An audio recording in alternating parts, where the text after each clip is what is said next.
কাঁচকলা দিয়ে, বড়ি দিয়ে, ডাঁটা দিয়ে তরকারি।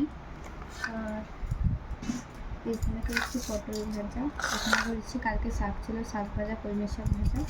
আর এখানে তোমাদের দাদাভাই অনেকদিন পর করলা হচ্ছে, সেটা ভাজা করছি।